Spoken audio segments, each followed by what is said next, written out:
नमस्कार, मैं हूं भावना सक्सेना। आप देख रहे हैं दैनिक हिंदुस्तान लाइव। जो है कि मैं इस समय जो है कि गोला तहसील के अंदर जो है कि लेखपाल संघ के लोग जो है कि और लेखपाल जो है कि धरना प्रदर्शन कर रहे हैं और किन किन बिंदुवार पर धरना प्रदर्शन कर, मैं उन्हीं से बातचीत कर रहा हूं। मैं यहाँ के अध्यक्ष जो है, मैं उन्हीं से सीधे मैं बात कर रहा हूं कि किन किन बिंदुवार पर और किन किन मुद्दों पर हुआ जो है कि धरना इन लोगों का चालू है। तो यह धरना के विषय में ही बताएंगे कि हमारा यह मांग है और कौन कौन सा मांग है और किस लिए लोग अपना धरना दे रहे हैं। नमस्कार, अपना नाम बताते हैं। महोदय, मैं लेखपाल संघ गोला का अध्यक्ष अजय पाठक हूं। हमारे लेखपालों की विभिन्न समस्याएं हैं जो बरसों से चली आ रही हैं। शासन की रीढ़ के रूप में हम लोग नीचे स्तर पर काम करते हैं और शासन की सारी योजनाओं को नीचे स्तर तक ले जाते हैं और उसको 100% कार्यान्वित भी करते हैं। लेकिन हमारी जो पिछली बहुत सी मांगें पड़ी हैं लगभग 3-4 सालों से, जो केवल शासन के सम्मुख पड़ी हुई हैं, लेकिन शासन ने उस पर कोई निर्णय नहीं लिया। हमारे प्रदेश नेतृत्व ने आज 1 दिवसीय धरना प्रदर्शन ये किया है, जिसमें हमारा गोला ब्लॉक के अंदर है कि हर जिले पर है? जी, ये पूरे प्रदेश में हर जिले के हर तहसीलों में किया जा रहा है।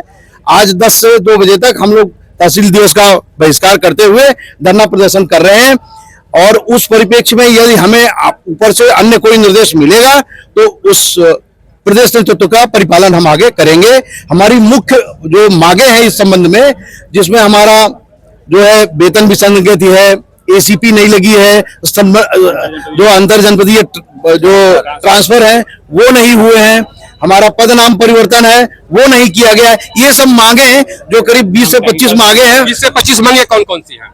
जो मैंने आपको मुख्य मांगों के बारे में बताया, इसमें छोटी छोटी मांगे हैं जिनमें हमारी वेतन विसंगतियां, हमारा जो है ग्रेड पे चेंज करना है, नाम परिवर्तन करना है, यात्रा भत्ता इत्यादि देना है। हमारा जो साइकिल भत्ता है वो 100 रुपए मिलता है महोदय। पूरे महीने हम काम करते हैं और वेतन भत्ता पूरे महीने का 100 रुपया है? पूरे महीने का 100 रुपए, पूरे महीने का 100 रुपया भत्ता है। साइकिल मेंटेनेंस का आज के जमाने में सारे लोग, जैसे कि अभी आप लेखपाल साहब बता रहे हैं कि जो है कि भत्ता जो हमको मिलता है कि 100 रुपये 1 माह का मिलता है, साइकिल भत्ता मिलता है कि जो कि अगर आदमी साइकिल से अगर भी चले तो नहीं वो चल पाएगा, क्योंकि क्षेत्र लंबा होता है और लेखपालों की सही बात है, अगर लेखपाल ना रहे तो कोई काम नहीं हो सकता है। यह सरकार का जो है कि ये सोचनी चाहिए कि 100 रुपए में क्या, अगर 100 रुपए में अगर आप खा लेते हो तो 100 रुपया लगा दो। अगर 100 रुपये में तो आप खा नहीं पाते हो, आप तो खाते हो हजारों लाखों में खाते हो, लेकिन लेखपाल को जो है कि 100 रुपये में दे रहे हो। आगे मैं फिर बात उनसे करता हूं। तो महोदय, ये 100 रुपया कहने में हंसी भी आती है। तो इन सब जो हमारी जेन्युइन मांगे हैं, जिन पे सरकार को कार्य करने का ये साधन है, ये साधन ही नहीं रहेंगे तो हम बिना साधन के काम कैसे करें। इसमें हमारा स्टेशनरी भत्ता है, रोज हमारा जो खर्चा हो जाता है 10 से 20 रुपए मिनिमम रोज का फोटोकॉपी करना है, रिपोर्ट लगाना है इत्यादि लोगों के काम होते हैं। हमारे ऊपर प्रेशर रहता है, प्रिंट आउट निकालना है और मिलता कितना है? 300 रुपए स्टेशनरी भत्ता मिलता है।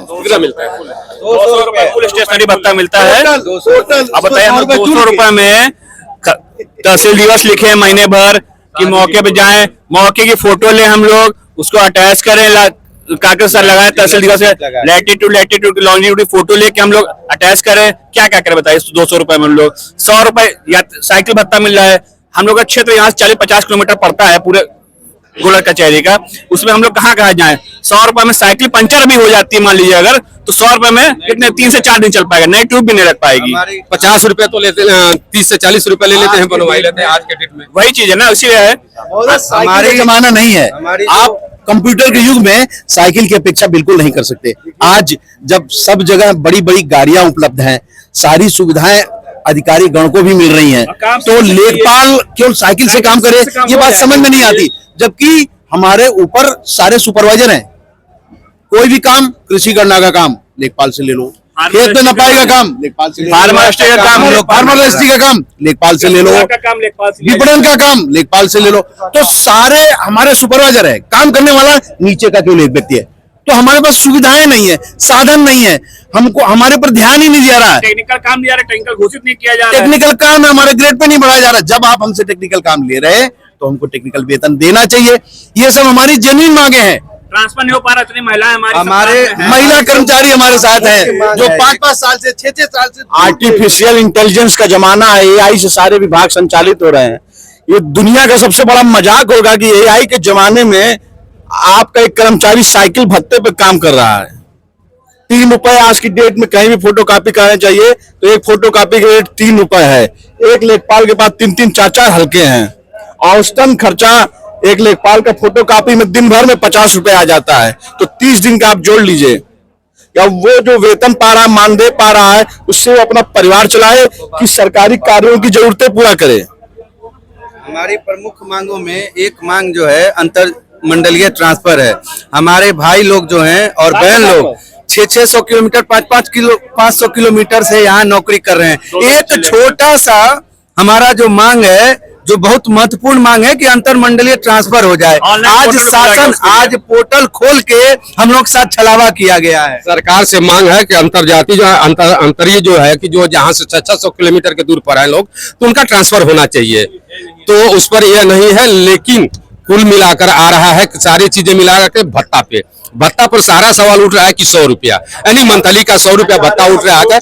और यह जो है कि डिजिटल जमाना है, और डिजिटल के समय में अभी लेखपाल संघ से बात हो रही थी, लेखपाल के लोग बता रहे थे कि जो है कि मेरा एक दिन का जो है कि 50 रुपया लग जाता है फोटो कॉपी कराने में, और फोटो कॉपी कराने में अगर जोड़ लिया जाए महीने का तो 1500 रुपया हो जाता है। अगर एक दिन का जोड़ा जाए तो 1500 रुपया हो जा रहा है, तो 1500 रुपया तो अपना उनका हो जा रहा है, तो वो अपने जेब से दे रहे हैं। आगे और जैसे एचआरए हमको आवासीय भत्ता 800 रुपया मिलता है।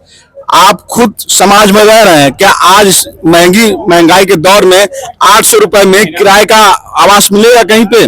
और कोई यहाँ पे बुलंदशहर से आया है कोई नौकरी करने, कोई गाजियाबाद से आया है, कोई बागपत से आया है, यानी उसको किराए पे कमरा लेना है। 800 रुपया में क्या कहीं आवास मिलेगा? आप सोचिए, कल्पना कीजिए, कहीं भी ग्रामीण क्षेत्र में भी क्या कोई 800 रुपए में आवास पे कमरा देगा? और हमारे लिए बाध्यता की जाती है कि आप हल्के में निवास करेंगे। क्या 800 रुपए में कहीं हल्के में भी कोई आवास में कमरा मिलेगा?